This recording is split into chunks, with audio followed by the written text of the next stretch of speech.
7, nós leremos, irmãos, os versos 1 ao 6. Romanos, capítulo 7, 1 ao 6.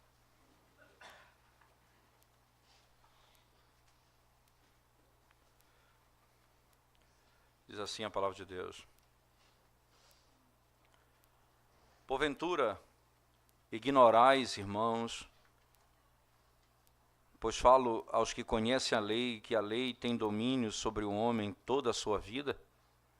Ora, a mulher casada está ligada pela lei ao marido enquanto ele vive, mas se o mesmo morrer, desobrigada ficará da lei conjugal. De sorte que será considerada adúltera se, vivendo ainda o marido, unir-se com outro homem. Porém, se morrer o marido, estará livre da lei e não será adúltera, se contrair novas núpcias. Assim, meus irmãos, também vós morrestes relativamente à lei, por meio do corpo de Cristo, para pertencerdes a outro, a saber, aquele que ressuscitou dentre os mortos, a fim de que frutifiquemos para Deus. Porque quando vivíamos segundo a carne, as paixões pecaminosas postas em realce pela lei operavam em nossos membros a fim de frutificarem para a morte. Agora, porém, libertados da lei, estamos mortos para aquilo a que estávamos sujeitos, de modo que servimos em novidade de espírito e não na caducidade da letra. Amém. Vamos à presença de Deus em oração mais uma vez, irmãos.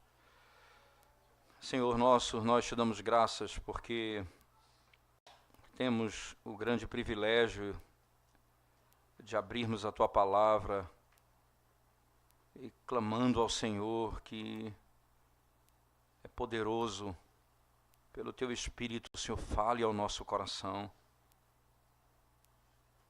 E o Senhor revele a Tua bondade e a Tua misericórdia redentora àqueles que se encontram aqui. Abençoa-nos, ó Deus, pelo amor do Teu nome. Derrama a Tua graça sobre a Tua igreja. Edifica-nos e exalta o Teu nome, que nós te pedimos. Em nome de Jesus. Amém. O apóstolo Paulo, irmãos, ele, para tratar dessa relação que é quase impossível dissolver, né, que é a relação com a morte e com o pecado. Tendo em vista que nós pecamos em Adão e, consequentemente, todos nós morremos, se há uma realidade na vida humana, se há uma realidade inequívoca na vida humana, é que todos nós somos pecadores e, por isso, estamos mortos e morreremos. E não há como fugir, nunca tem como fugir dessa realidade. O grande ponto é, como é que eu posso ter esperança numa realidade como essa? Então, Paulo passa a descrever algumas figuras de linguagem e algumas histórias bem interessantes que nos ajudam a entender. A primeira delas foi quando ele lidou com a relação dos dois senhores, não é? Que foi a exposição do domingo passado. Nós temos um Senhor e nós temos um outro Senhor, não é? Você tem Cristo e a vida como um Senhor, e você tem o pecado e a impureza como outro Senhor, e eles dominam, e você pertence a quem? Quem é que te governa? A quem você se submete? Agora, ele vai mais profundo nesse tema, e ele agora mostra uma relação entre o marido e mulher. Ele revela isso como a história de um casamento. E ele descreve isso dessa maneira, veja, o casamento, ele é assim, uma vez que você constituiu família, exceto no caso de morte, não é, você não estará livre do outro. É por isso que, é lógico que a Bíblia, com muita clareza, não vai tratar o divórcio como sendo algo tranquilo na Bíblia, nem no Antigo nem no Novo Testamento. Os casos são muito bem permitidos por Deus, e são poucos casos de divórcio que Deus vai permitindo na Bíblia. O resto, na maioria dos casos, é iniquidade. É alguém que quebra o mandamento do Senhor, separa-se do seu cônjuge, constitui uma nova família, sem ter o direito de ter feito isso, nem a condição de ter feito isso. Então, ele diz só uma maneira disso acontecer, se o cônjuge morrer. Uma vez que ele morreu, você está livre para casar com outro. E você só está livre para casar com outro se morrer aquele a quem você estava casada antes. Essa é a lógica de Paulo. Ele fala de um casamento e diz: eu não me livro desse casamento de toda forma. Não tem jeito. Ele usa até algum exemplo bem interessante no texto. Veja só, irmãos, volte comigo para o texto que nós acabamos de ler. No verso 3, veja a palavra de Paulo. De sorte que será considerada adúltera, se vivendo ainda o marido unisse com outro homem. Veja. Então, não é uma coisa simples. Não é porque você se uniu com outro homem que você está livre do anterior. Não é algo simples assim, Paulo está dizendo. Se ele vive ainda, e não foi, obviamente, pelos padrões que Deus estabeleceu, é por isso que a nossa confissão de fé, quando trata acerca do divórcio, que não é por causa de morte, a nossa confissão descreve assim: o adúltero ou aquele que é o culpado é considerado como morto. É por essa razão, então, que ele vai constituir família, porque ele é considerado como morto mesmo, ainda estando vivo. Então, entenda que, para o apóstolo Paulo, eu não tenho como me separar da morte por outro meio. Eu não tenho como me apartar da morte simplesmente obedecendo à lei. Imagina isso, veja bem. É porque eu parti agora para a obediência à lei, eu comecei a guardar a lei, eu sou uma pessoa que tem procurado fazer o que é bom. Você entende? Isso é apenas um adultério. Você continua casado com a morte, não há saída para isso. Todas as vezes que você tenta se livrar desse casamento, você se depara com a realidade que você continua casado com ele. Não há saída para isso. A realidade, então, deixa eu tentar ser mais claro, é que todos nós nascemos casados com a morte. Porque a lei, nós estamos debaixo da lei. E se estamos debaixo da lei, a lei exige perfeita obediência da nossa parte. E é incapaz, nós somos incapazes de fazer o que a lei demanda. Logo, nós vivemos debaixo desse casamento, que é na realidade a morte. Como eu posso me livrar dele? A linguagem que Paulo passa a utilizar pode demandar alguma ideia em que ele está defendendo a possibilidade de que agora eu estou livre da lei, e livre da lei eu posso viver como eu quero. Então você imagina, alguém diz assim, eu me separei e agora eu vou viver a vida que eu quero. Não há como fazer. Não há nunca como viver uma vida de solteiro. Essa é uma realidade, sempre você vai estar casado. Agora imagina o seguinte, vamos lá. Vamos pegar uma outra imagem. Um jovem, né, vive a vida muito boa, tranquila, passa a noite jogando videogame, madrugada, não é? Vai para a faculdade de manhã morto, não presta atenção na aula, encontra uma moça, os olhos dele brilham, ele: vou me casar, eita, encontrei a moça, essa é a moça dos meus sonhos. Ela diz: eu acho que ele é o rapaz do meu sonho, eu acho que ele é. E quando ele está acordado? Porque ele dorme mais do que eu imaginava. Aí ele começa a construir uma família, ele vai e casa com essa moça. Quando ele casa com ela, ele quer viver a vida de solteiro. Ele quer continuar acordando tarde, jogando videogame, sem ter compromisso. Não funciona. Não vai dar certo. Todo casamento tem uma demanda. Todo casamento tem uma demanda. Agora, o apóstolo Paulo está dizendo, nós estávamos casados e a lei demandava da nossa parte algum compromisso. O pecado demandava algum compromisso nosso. Era por isso que a gente acordava tarde, dormia de madrugada jogando videogame, porque a gente estava casado com a morte. Agora que eu casei, de fato, com alguém, imagina que eu quero continuar vivendo, não vai funcionar. Eu preciso viver a vida de casado. E o meu cônjuge, a relação com ele demandará um novo comportamento que eu deveria ter nutrido bem antes de constituir família. Preste atenção se não é essa a linguagem de Paulo aqui. Porventura, irmão, ignorais, irmãos, pois falo aos que conhecem a lei, que a lei tem domínio sobre o homem toda a sua vida. Entenda aqui a palavra lei por toda a vida. Toda a vida, porque na hora que morre já não tem mais domínio. Certo? Ele continua. Ora, a mulher casada está ligada pela lei ao marido, enquanto ele vive. Mas se o mesmo morrer, desobrigada ficará da lei conjugal, de sorte que será considerada adúltera se vivendo ainda o marido unir-se com outro homem. Porém, se morrer o marido, estará livre da lei e não será adúltera se contrair novas núpcias. Ela não será adúltera se contrair novas núpcias. Ela só vai poder viver daquela forma com outro marido se o primeiro marido morreu. E quando ela vai casar, normalmente, entenda, ela vai estar debaixo de um outro marido, de um outro cabeça, com outro padrão. Aqui ela estava debaixo de um casamento com um marido com um padrão diferente.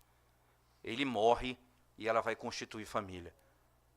Agora ela vai ter que viver daquela forma. Normalmente ela vai dizer: quando eu estava casada com outro, eu fazia assim, assim, assado. Minha vida era assim, minha vida era melhor. Lembra muito bem de Israel, quando sai do Egito e vai para a terra prometida. Não poucas vezes ele diz, no Egito era melhor. Lá no Egito a gente tinha pelo menos o que comer. Normalmente, você ainda fica pensando no tempo da morte. Mas agora, Paulo está dizendo, se não morrer, não pode casar. Só há uma maneira disso acontecer, se a morte se revelar a nós. Que linguagem e por que Paulo fala com tanta beleza sobre esse assunto, irmãos? Esses 6 primeiros versos do capítulo 7, porque são 6, porque a partir do verso 7, ele entra, talvez, nos textos mais complexos de Paulo aos Romanos, quando ele fala acerca da luta interna contra o pecado. Então ele vai dar uma resposta à pergunta que está lá no capítulo 6, verso 15. Veja lá, por favor, capítulo 6, verso 15. O que é que Paulo diz no capítulo 6, que nós já lemos, por sinal? E daí, havemos de pecar porque não estamos debaixo da lei, e sim da graça? De modo nenhum. Então ele deu a primeira resposta, agora ele vai dar a segunda resposta. Havemos de pecar porque não estamos debaixo da lei, e sim da graça? Essa é a pergunta que agora ele passa, mais uma vez, respondendo. O Evangelho deixa você livre para viver da maneira que você quiser viver. Morreu, você estava morto, acabou aquilo ali, aquela escravidão terminou. E agora como é que eu vivo? Se eu estava perdido naquele relacionamento e Deus me livra dele, o que é que eu vivo? Como é que eu faço para viver agora? Eu faço o que eu quero da minha vida? Não, jamais, Paulo vai dizer. Você pode estar casado tanto com a lei ou casado com Cristo. Mas você nunca pode ser uma pessoa sem estar casada. Ou você está casado com a lei, ou você está casado com Cristo. Não tem outra maneira de relacionar-se. Essa é exatamente a questão e a maneira como Paulo lida com o texto. A ilustração que ele dá sobre o casamento, que é interessante, que nós já falamos um pouco sobre ela, ela liga aqueles que estão vivos, não é? Ela traz junto aqueles que estão vivos. A morte, irmãos, ela quebra o poder da lei. A morte quebra o poder da lei. Casamento é uma união legal, claramente descrita na Escritura Sagrada. Mas somente ela pode ser real se tanto o marido e a mulher estiverem vivos. Se um morreu, não existe mais casamento. A lei tem autoridade sobre o homem somente enquanto ele vive. Só tem uma maneira de você se livrar da condenação da lei: se você morrer. Só tem uma maneira de você se livrar da condenação da lei. Isso é importante porque qualquer um dos dois cônjuges que morrerem,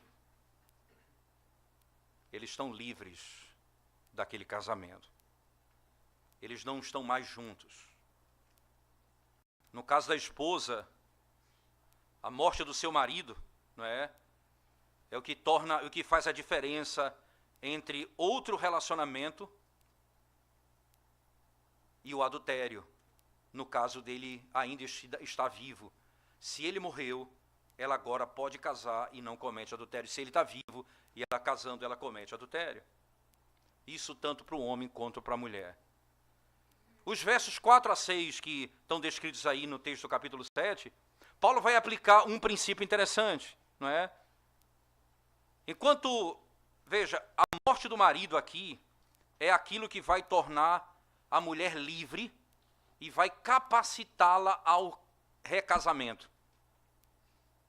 A morte do marido é o que vai deixar a mulher livre e torná-la capaz e em condições de casar de novo. É óbvio que aqui é uma analogia, irmãos, e toda analogia não é perfeita em si. Mas há um princípio aqui. Um princípio é claro. Tornar-se um cristão é uma mudança completa no relacionamento e no pacto. Tornar-se um cristão é uma mudança completa. Tanto no relacionamento quanto no pacto. Lembre-se que Deus fez um pacto com Adão e todos que estão em Adão estão mortos. E Deus fez um pacto com Cristo e todos que estão em Cristo estão vivos. Ora, isso é importante de alguma forma porque essa metáfora nos ajuda a entender algo bem interessante. Nós estamos casados com Cristo, é o que Paulo está dizendo. Não é à toa que essa é uma linguagem bíblica muito clara. Deus diz: Israel, eu sou o teu marido. Paulo, no capítulo 5 da carta aos Efésios, vai falar da relação marido e mulher, dizendo que isso é uma relação entre Cristo e a igreja. Nós estamos casados com Cristo. O que significa ser um cristão? É apaixonar-se por Cristo. É entrar num relacionamento legal com Ele. Entretanto, é um relacionamento que é tão abrangente e profundo que recebe o nome de casamento. De casamento. Quando você se casa, nenhuma parte da sua vida fica sem ser comprometida. O cristão agora, veja só, irmãos, o cristão agora não está mais debaixo da lei. Toda a sua vida foi mudada pela chegada de Cristo. Todas as áreas da sua vida foram agora tocadas por essa verdade. Qual é o grande objetivo da vida? Casar com Cristo. Mas para que eu case com Cristo, é necessário que eu morra. E com aquele com que eu estou casado, morra. Não há como fugir desse princípio. Pode um cristão, irmãos, viver de acordo com a sua própria escolha? Pode um cristão fazer o que ele acha que deve fazer? Lembre da pergunta de Paulo: viveremos agora nós no pecado, nós que não estamos mais debaixo da lei, sim da graça? Paulo está respondendo aqui de uma outra forma. pode um cristão que agora está casado com Cristo viver segundo o que ele acha ou segundo o seu próprio pensamento? Não. Porque nós nos apaixonamos por Cristo. Porque nós amamos a Cristo. O casamento aqui expressa um conceito insignificante, irmãos. Por um lado, nós perdemos a liberdade e a independência. É estranho uma feminista casada, que quer ser liberta casada, que quer viver como quer casada, que quer ter o seu objetivo de vida casada. Não faz sentido.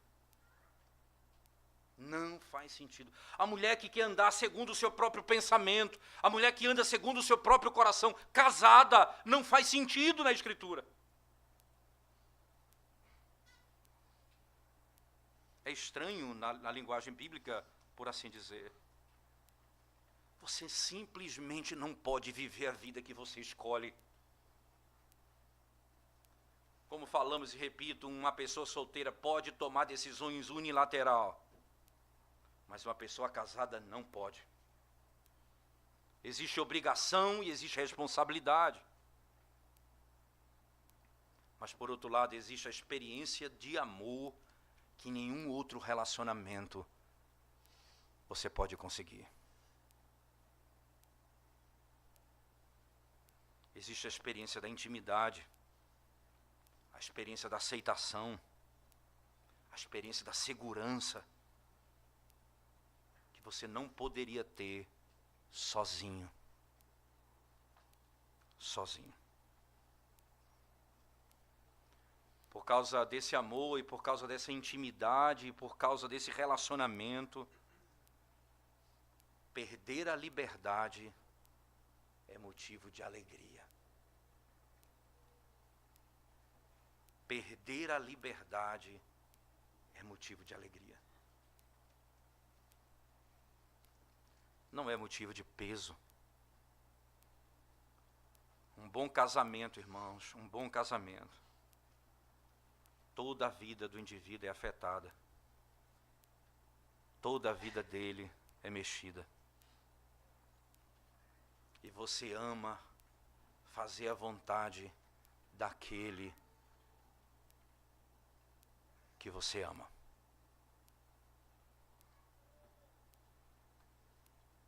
Você ama agradar aquele a quem você ama.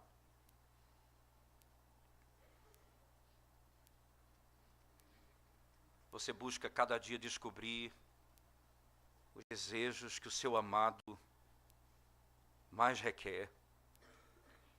E você tem alegria em fazer mudanças para agradá-lo. Você tem alegria em fazer mudanças para agradá-lo.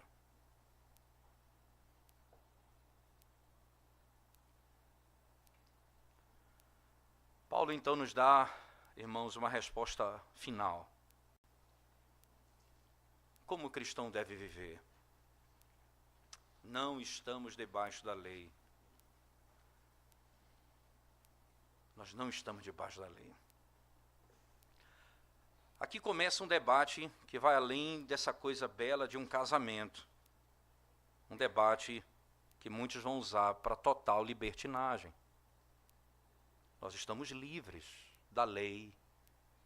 Veja a linguagem de Paulo, como pode ser muito mal entendido. Veja só, no início do texto ele pergunta no capítulo 7, no verso 1, ele diz assim: porventura ignorais, irmãos, pois falo aos que conhecem a lei, que a lei tem domínio sobre o homem toda a sua vida. Então, ela só tem domínio enquanto vive. Ele pergunta isso, né, de modo claro. E aí, no verso 4, veja as palavras de Paulo. Assim, meus irmãos, também vós morrestes relativamente à lei, por meio do corpo de Cristo, para pertenceres a outro, a saber, aquele que ressuscitou dentre os mortos, a fim de que frutifiquemos para Deus. Então, assim, irmãos, também vós morrestes relativamente à lei. por meio do corpo de Cristo, para pertencerdes a outro. Morreu no que diz respeito à lei, para que você possa pertencer a outro, a saber, aquele que ressuscitou dentre os mortos, a fim de que frutifiquemos para Deus. A pergunta é, se nós morremos para a lei, qual o papel da lei hoje? Se nós estamos livres da lei, por que nós pregamos os 10 mandamentos? Por que ensinamos os 10 mandamentos à igreja? Por que nós ordenamos às pessoas a obediência à lei? Me parece que a resposta está na mesma seção, na linguagem mais bela que Paulo não podia encontrar a linguagem mais bela, como está no verso 6. Veja o que diz o texto comigo. Agora, porém, libertados da lei, estamos mortos para aquilo que estávamos sujeitos, de modo que servimos em quê? Em novidade de espírito e não na caducidade da letra. Essa linguagem, novidade, que coisa impressionante. A linguagem, o velho homem, o que é antigo agora, em novidade, de modo que servimos em novidade de espírito. Certo puritano disse certa vez, a lei de Deus, ela nos leva a Cristo.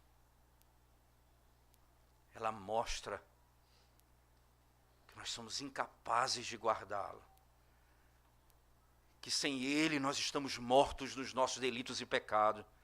A lei mostra o que Deus requer de nós, então ela nos leva a Cristo. Cristo nos recebe, porque Ele mesmo cumpriu toda a lei em nosso lugar. E o Evangelho nos manda de volta à lei, para vivermos de conformidade com o noivo. A lei me manda para o Evangelho me devolve para a lei. Em novidade de espírito, não mais na caducidade da letra, mas pelo Espírito. Essa linguagem, irmãos, é porque ela vai bem lá do Antigo Testamento. Essa é uma linguagem que tem raízes no Antigo Testamento. E eu me impressiono com a riqueza dessa verdade. Por exemplo, a linguagem de escravidão. De onde Paulo tira essa linguagem de escravidão? Ele tira do Antigo Testamento, porque era essa uma realidade do povo, era escravo. E chega um momento lá no cativeiro babilônico, especificamente em Ezequiel 36, quando eles estão ali no cativeiro, que no capítulo 37 são descritos como um vale de ossos secos, sequíssimos. E no capítulo anterior, no 36, é descrito que eles estão ali e são a vergonha, estão ali destruídos no cativeiro. E Deus diz assim, eu derramarei sobre vós o meu espírito, tirarei o coração de pedra e te darei um coração de carne. Ele diz, te darei um novo coração. E você entende o que é isso? Ele está dizendo, eu vou fazer, você que está escravo, você que está morto, preso, eu vou dar a você o meu espírito e você vai aprender. Aí veja a sequência de Ezequiel 36, ele fala, e vocês vão amar os meus mandamentos, vocês vão praticar a minha lei, quando eu derramar sobre vós o meu espírito. Exatamente o que acontece aqui, irmãos. Ora, Paulo diz, nós não estamos mais debaixo da lei, não estamos casados com a lei. E Paulo termina o verso 6 diz, agora nós servimos a Ele em novidade de espírito. Essa verdade vai ser tratada com tanta profundidade no capítulo 8, quando Paulo vai falar do papel do Espírito nessa obra da redenção. Mas ele agora ventila isso para nós. Ele falou isso um pouco no capítulo 5, quando ele diz que a esperança que nós temos, ela não é qualquer coisa, porque ela é derramada pelo Espírito que nos foi otorgado. Ora, aqui a linguagem não tem maior beleza do que essa. Se nós estamos casados com a lei, se nós queremos ser justificados pela lei, nós estamos mortos. E o nosso Senhor é o pecado. E o nosso Senhor é a impureza. Mas se vocês morreram, vocês têm prazer em seguir ao teu Senhor, que é Cristo. O verso 5 e 6, eles são paralelos, versos paralelos com a mensagem do casamento que Paulo descreve aqui. Nós lemos no verso 19 e 22 do capítulo 6 acerca da metáfora da escravidão e dos dois senhores, né? Casados com a lei, dominados pela velha natureza pecaminosa. A nossa pecaminosidade, irmãos, ela é levantada pela lei. É só você ver o capítulo 7, não é, verso 5, ele diz essa expressão, não é? Porque quando vivíamos segundo a carne, as paixões pecaminosas postas em realce pela lei, o que a lei fazia, ela realçava o meu pecado, como ela operava nos meus membros, a iniquidade. Com os nossos desejos pecaminosos, inflamados, nós produzíamos frutos. Quero entregar os nossos membros à iniquidade.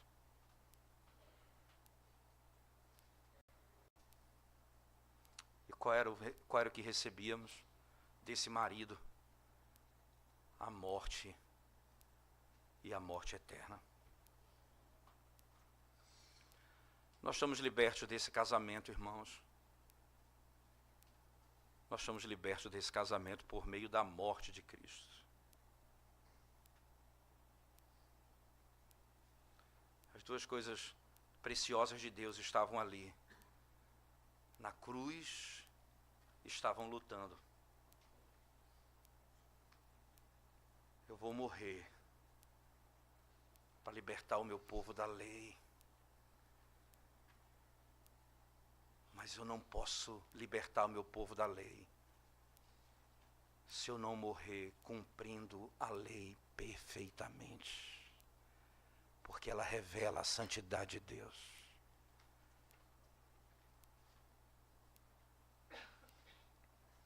E ali na cruz, irmãos, a morte de Cristo. Não só ele foi crucificado, a lei.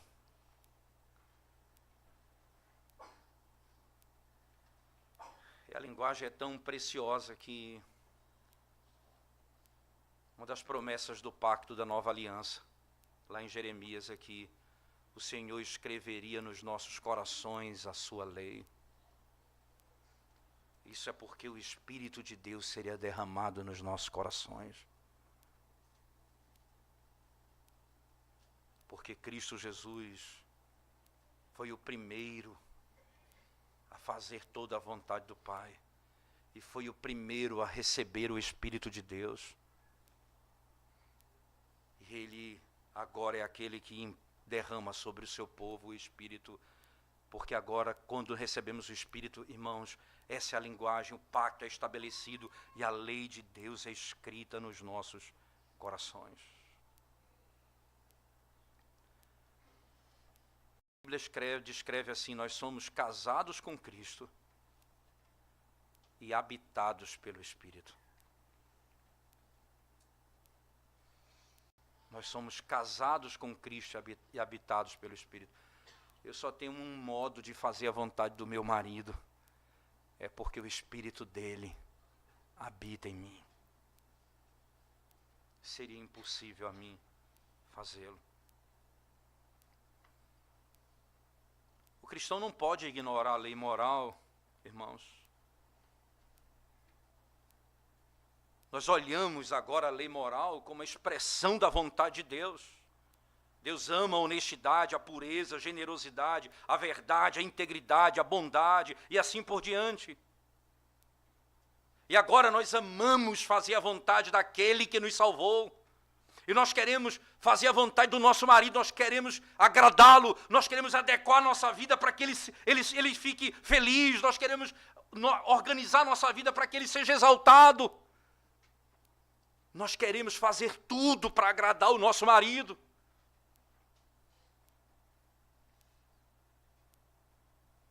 Porque agora o Espírito de Deus está em nós e nós queremos fazer a vontade não do nosso antigo marido, porque agora morremos com ele. Cristo morreu, e veja que a linguagem de Paulo, irmãos, por favor, no verso 5 ele diz, porque quando vivíamos segundo a carne, as paixões pecaminosas postas em realce pela lei operavam em nossos membros a fim de frutificarem para a morte. Agora, porém, libertados da lei, estamos mortos para aquilo a que estávamos sujeitos.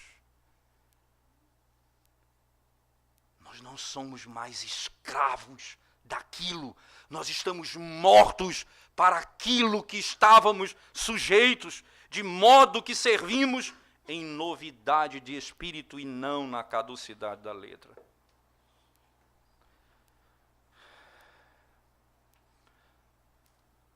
Nós somos casados com Cristo. Você está casado com Ele? Você procura agradá-lo? Você procura fazer tudo o que Ele manda para a honra e louvor do nome dEle? Eles não são mais a lei de Deus não é mais um peso para você.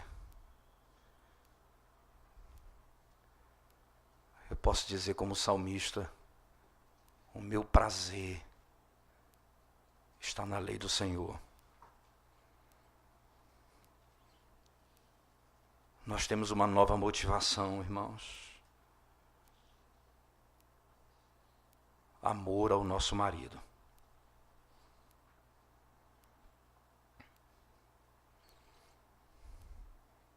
Amor ao nosso marido.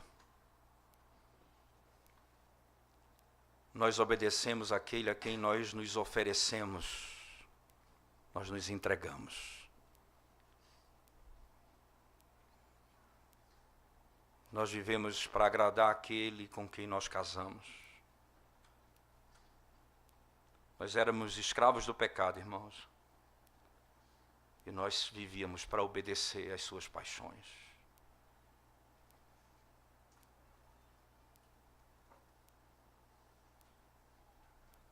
A lei precisava ser plenamente cumprida para que eu fosse liberto da escravidão do pecado.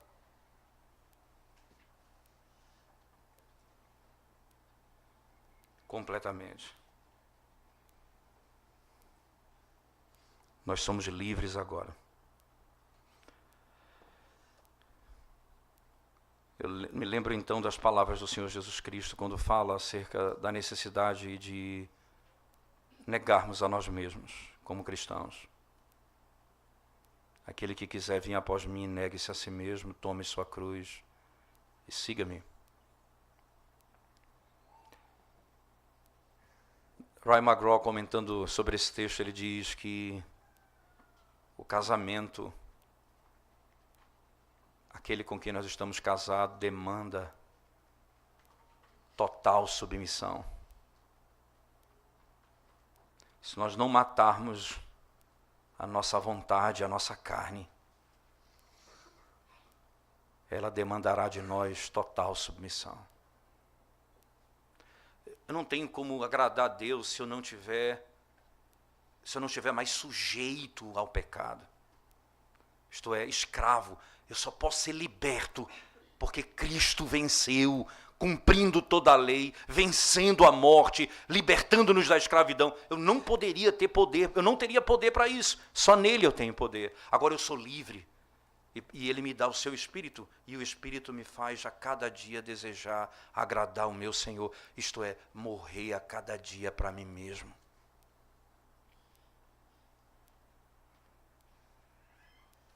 pecado, ele demanda total sujeição.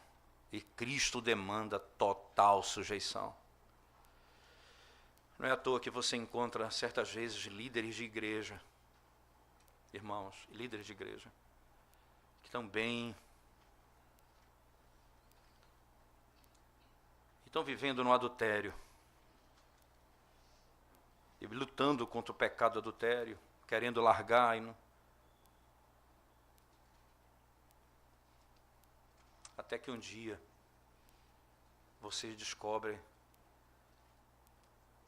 aquele homem deixou a igreja, deixou a esposa, deixou seus filhos, deixou o rebanho do Senhor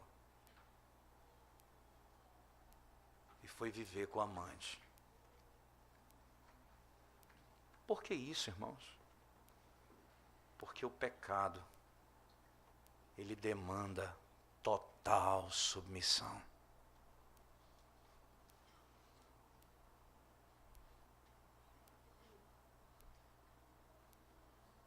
Nós não estamos mais sujeitos a Ele. Nós somos servos de Cristo. A linguagem mais bela ainda, nós somos a sua esposa. E é papel de cada um agradar o seu marido. O apóstolo Paulo diz que isso foi resolvido usando uma palavra interessante no verso 4, a morte no corpo. Veja a linguagem do apóstolo Paulo, por favor. No verso 4 ele diz assim: meus irmãos, também vós morrestes relativamente à lei por meio do corpo de Cristo. Morrestes por meio do corpo de Cristo. Essa expressão, ela, sem dúvida alguma, ela significa, ela tem em si o sentido claro de que o sofrimento de Cristo, a crucificação, como uma expiação pelo pecado, isso significa o corpo de Cristo. A lei não está morta. Isso é importante, irmãos. A lei não está morta. Cristo cumpriu a lei. Ela está morta em que sentido para mim? No sentido que ela não me condena mais. No sentido de que eu não sou salvo mais pela obediência a ela. Eu não posso, e essa é a minha grande libertação. Ela está morta para mim. Eu não vivo mais debaixo da lei. Eu estou livre. Eu não sou salvo por minha obediência. Eu sou salvo pela obediência de Cristo. Essa é a minha grande libertação.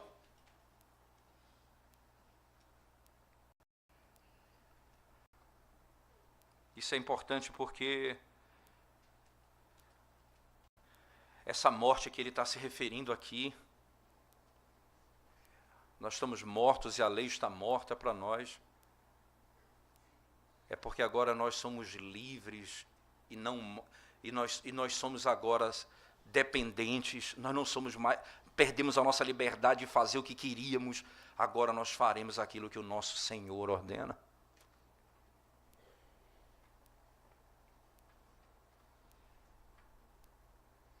É por isso que a lei nos diz exatamente o que é pecaminoso.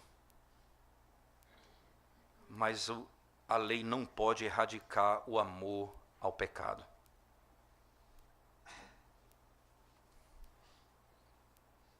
A lei pode me dizer o que é pecaminoso, mas ela não pode me dizer, ela não pode erradicar o amor ao pecado. Somente a graça do Evangelho de Cristo, que cumpriu toda a lei, é que pode quebrar as cadeias que me prendiam.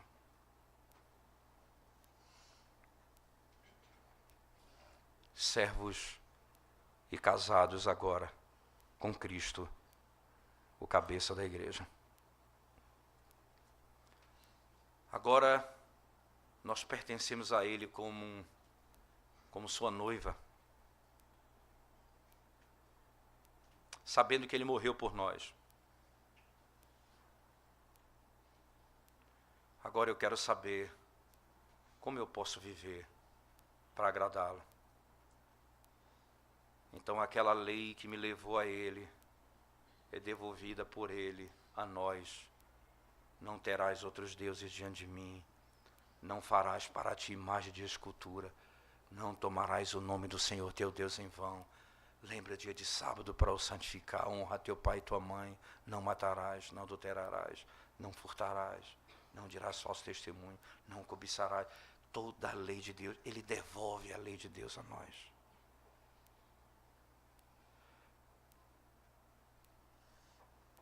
E agora, por gratidão, nós queremos agradá-lo. Sabe qual é a nossa identidade, irmãos? É o nosso relacionamento. Se alguém perguntar, quem é você? Quando nós vamos fazer qualquer documento, somente a minha esposa, somente passaporte, por exemplo, é um deles. Ela tinha um documento de solteira, agora tem um de casado. Ela precisa mostrar agora o nome que ela leva no seu nome. Essa é a nossa identidade. Eu recebi um outro nome.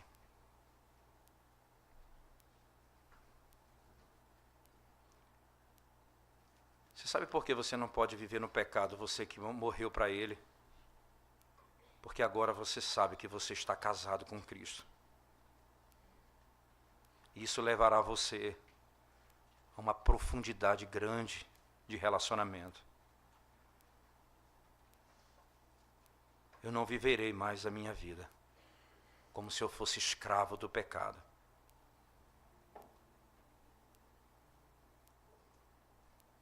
Poderíamos dizer assim: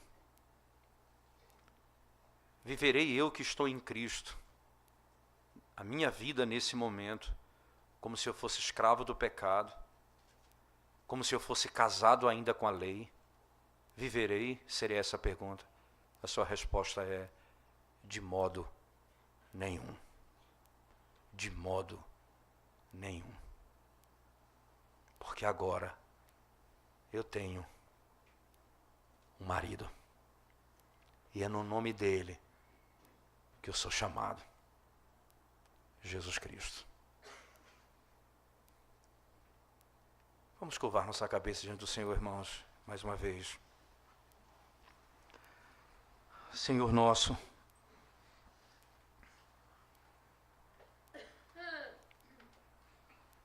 precisamos aprender contigo a cada dia,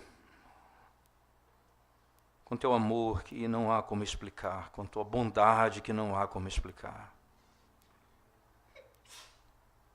Precisamos viver a nossa vida para a tua glória, Senhor Deus. Precisamos amar a tua lei. Ela não é um peso para nós. Guardar o dia do Senhor não é um peso para nós. Cultuar o teu nome não é um peso para nós. Fugir, ó Deus, da impureza sexual não deve e não é um peso para nós. Obedecer os teus mandamentos, ó Senhor, não deve ser um peso para nós. Nós precisamos aprender de coração a dizer como salmista: o meu prazer está na lei do Senhor, e nela medito dia e noite.